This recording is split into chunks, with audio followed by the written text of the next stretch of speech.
최근 몇 달 동안 중국 전역의 사업 폐쇄와 경제 불확실성의 파도가 휩쓸렸습니다.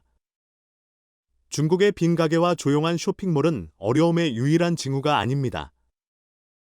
폐쇄된 공장과 급증한 백색 칼라 실업률은 중국의 뛰어난 성장의 기초에 생긴 틈새를 드러냅니다.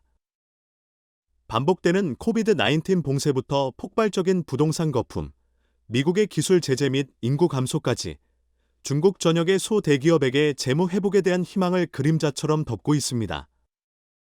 중국의 기업들에게 환경은 수년 동안 인내력을 시험할 것으로 보입니다. 아디다스 큰 도박과 빠른 패전.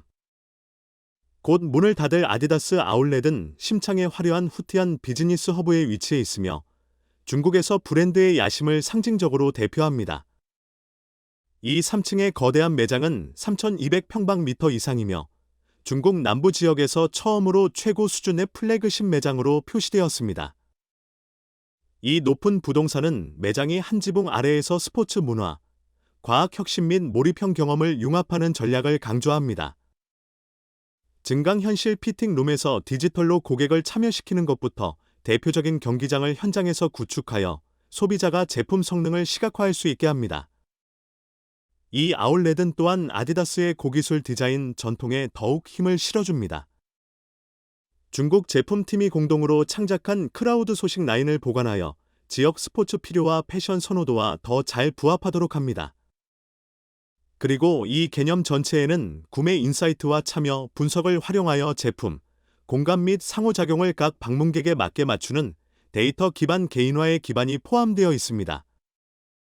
이 플래그십 매장이 2021년 초에 큰 환호 속에 개장할 때 대담한 인간 중심 디자인, 디지털 중심 쇼핑 및 커뮤니티 기반 제품의 결합은 중국의 초경쟁적인 스포츠 용품 산업 전반에 대한 소매 트렌드를 수년 동안 제시하려는 목표였습니다.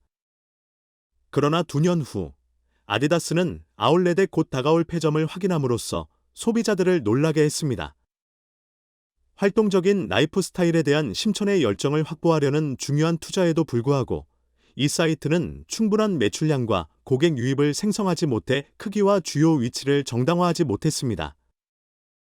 브랜드는 중국의 전자상거래 생태계로 판매에서 확장 가능한 성과를 거두었지만 벽돌과 모르타르 소매는 주요 다국적 상품 판매자에게도 더 어려운 과제로 나타났습니다. 국가 경제 침체 속에서 소비자 지갑이 조여가는 가운데 플래그십 매장의 폐점은 중국 소비자들의 소비 습관의 변화가 전통 상점에 대한 본질적인 시험을 어떻게 주는지를 강조합니다. 아디다스, 중국 지출이 침체되면 레이스를 최하위로 할인합니다.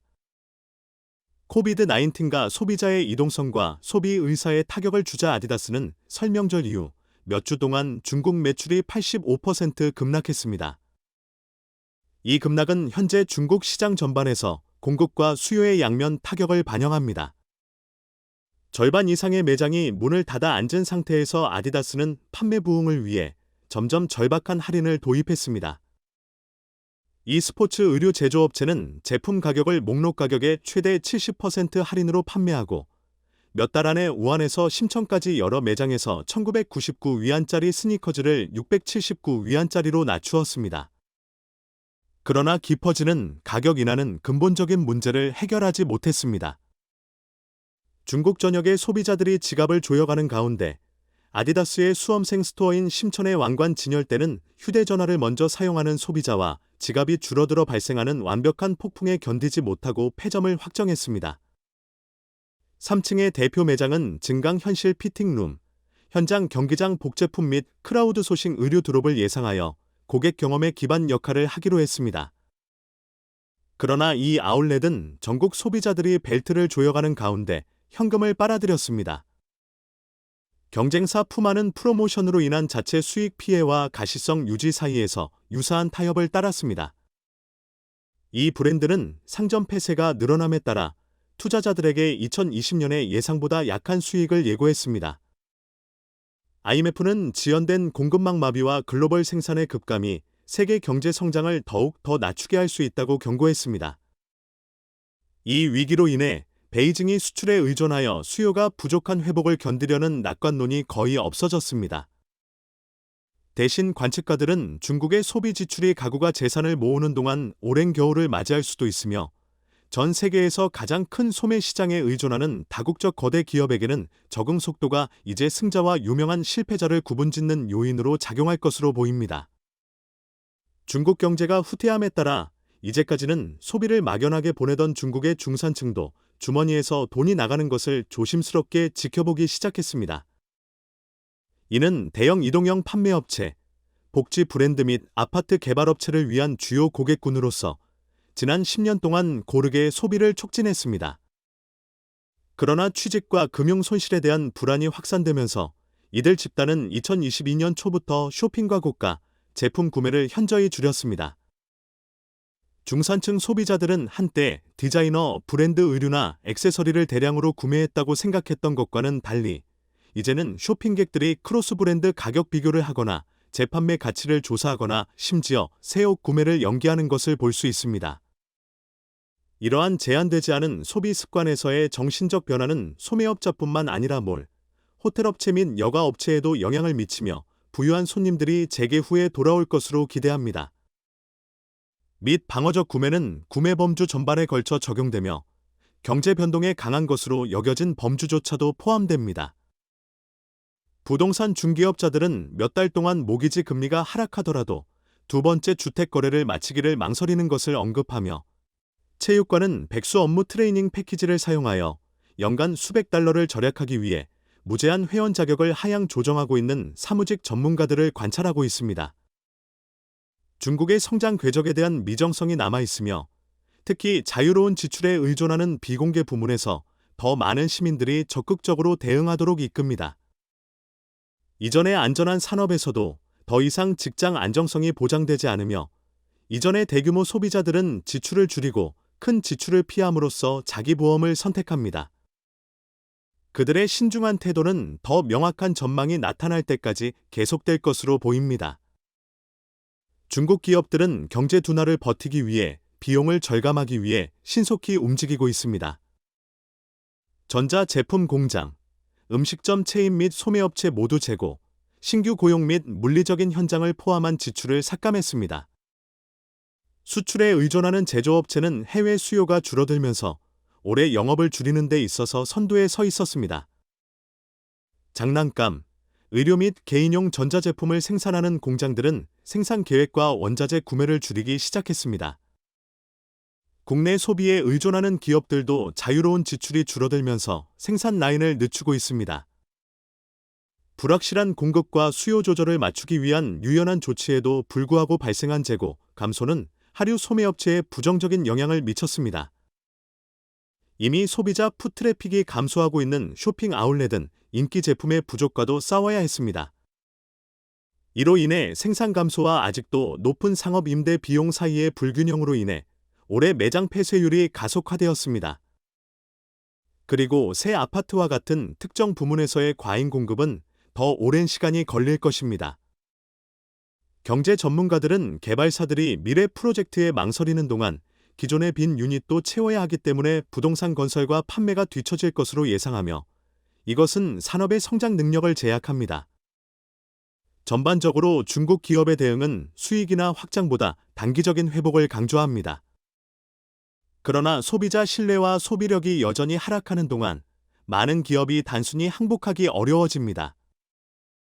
어떤 역풍이 언제 바뀔지 확신하지 못하며 사업 관리자들은 그저 폭풍을 견뎌내야 한다고 인정합니다. 폐업의 파도가 중국 기업을 잠식합니다. 올해 중국의 기업 폐업 규모가 뚜렷하게 드러났으며 2023년에는 46만 개 이상의 회사와 32만 개의 벽돌과 모르타르 가게가 폐쇄되었습니다. 이 출구는 국가의 산업 기반과 소비자를 대상으로 하는 소매업체 양쪽을 포함하여 광범위한 경제 어려움을 시사합니다. 나이드 스웨어 플랫폼에서 나온 숫자는 코비드 제약과 지갑 조이기로 인한 소비의 급격한 감소를 포착하고 있습니다.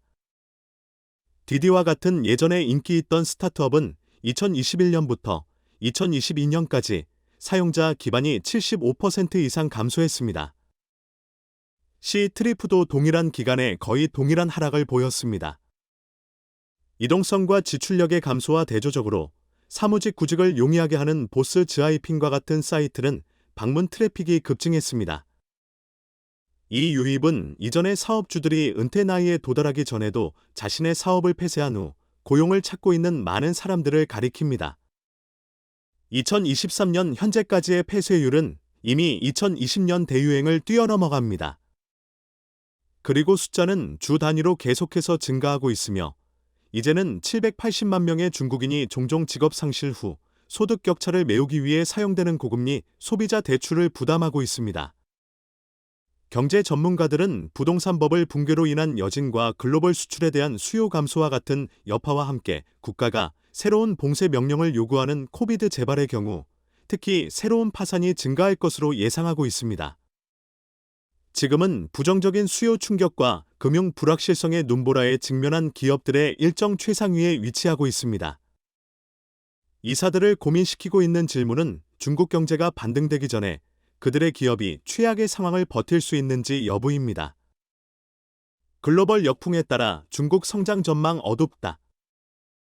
전문가 분석에 따르면 중국의 경제 트라젝토리는 거의 연간 6%의 성장 목표에서 2023년에 5% 미만으로 크게 감소하고 20년 말까지 3% 정도로 더 떨어질 것으로 예측됩니다. 예측에 따르면 국내 및 국제적 요소에 막힌 상태로 중국의 소비와 수출 엔진이 연장된 기간 동안 진행될 것으로 보입니다. 투자은행 골드만삭스는 중국의 전망에 가장 비관적이었으며 활발한 회복이 없는 경우 2024년까지 성장이 4.8%로 떨어질 것으로 예측했습니다. 연구팀은 가계 지출의 침체, 공장 생산의 둔화 및 취업 시장 압력이 회복을 저해하는 것을 강조하고 있습니다. 인구 통계학적 요소도 노동인구가 폐기된 일자 정책 덕분에 축소되면서 중국의 생산 가능성을 어둡게 합니다. 고령화 인구는 2030년까지 연간 확장을 끌어내리기로 예상되며 이때 하락이 약 3% 정도 안정될 것입니다. 다른 예측은 인프라 투자와 재생에너지 건설을 통한 활동 수준 촉진에 대한 기대로 약간 더 긍정적이지만 무역 분쟁 및 기술 제재를 포함한 국제적 역풍은 강력한 장벽을 놓습니다. 종합적인 의견은 중국이 2021년에 즐긴 것과 유사한 이전의 강력한 GDP 성장률인 거에 6%로 돌아가려고 노력할 것이라고 제안하며 이전의 부동산 버블이 터지기 전의 것입니다. 글로벌 경제 통합도 질이 정치적인 혼란 속에서 쇠화의 조짐을 보이고 수출 수익을 제한합니다. 중국 경제에서 무제한 성장을 대상으로 한 주요 다국적 기업들에게는 전망이 하락한다는 신호가 소비재, 기계, 자동차 및 기타 분야에서 앞으로 어려운 시기가 오리라는 것을 의미합니다. 성장을 촉진하는 대신 장기적인 전망이 필요할 수 있으며 단기적인 조치로 수요를 증가시키기를 희망하기보다는 합니다. 중국 전문가들은 경제 트라젝토리에 경고합니다. 중국 정책 결정자들이 외부 리스크를 경시하고 있음에도 불구하고 중국의 주요 경제학자들은 악화된 글로벌 경제 변동과 관련된 엄격한 짧은 기간 동안의 어려움을 강조하고 있습니다. 그들은 구조 개혁 시도 후에도 여전히 함정에 가득 찬 풍경을 묘사하고 있습니다. 비관론은 대규모 경제가 침체로 이어질 경우 악화되는 무역 환경에 집중되며 이는 중국의 최종적인 성장 회복에 파급 효과를 줄 것입니다. 한편 통화 변동성과 금융 조건의 강화도 불안정한 자본 유출을 유발할 수 있습니다. 국내에서는 소비가 뒤처지며 부동산 축소가 성장을 끌어내리고 지방정부 예산을 해석합니다. 토지 매매와 주택 투자의 감소로 인해 이전의 GDP 성장의 기둥이 사라집니다. 경제적 위협에 대응하여 전문가들은 성장 과열을 피하면서 시장과 투자자, 신뢰를 회복시키기 위한 조치를 촉구하고 있습니다. 고품질 확장을 강조하는 점진적인 구조적 변화를 권장합니다. 그러나 경제학자들은 중국의 신용 중심적이고 투자 중심적인 경제 모델을 개편하는 데 중요한 장벽이 여전히 존재함을 개인적으로 언급합니다. 부문별로 부채가 늘어나는 동안 생산성과 혁신을 촉진하기 위한 어려운 개혁이 미뤄지고 있습니다. 그들은 외부 수요가 약화되고 내부 불균형이 안정을 흔들기 때문에 중국의 성장 트라젝토리가 미래 몇 년 동안 상당한 불확실성으로 감싸일 것으로 결론 내고 있습니다. 시장 원칙에 부합하는 체계적인 개혁만이 중산층 함정에서의 부상을 촉진할 수 있다고 합니다. 존경받는 경제 전문가들의 경고는 리스크를 경시하는 공식적인 언어와 충돌합니다. 그러나 계속되는 사업 폐쇄는 중국이 경제를 이전에 경고한 성장률, 거의 6% 가까이로 회복하는 어려운 과정을 거치고 있다는 신호입니다. 베이징이 개혁과 안정을 어떻게 조절할지가 결정적일 것입니다. 중국이 경제적 심연을 쳐다보는 동안 안정을 향한 희망은 외부 무역 마비와 국내 전염병의 칼날에 찔린 것처럼 보입니다. 현재 많은 기업들이 생산성이 낮은 대출과 판매 부족으로 부풀어 오르며 마지막 숨을 거두려고 합니다. 이러한 종료는 그들의 근로자가 계속해서 늘어나는 실업 대기열에 합류함으로써 앞으로 더 큰 고통을 예고합니다.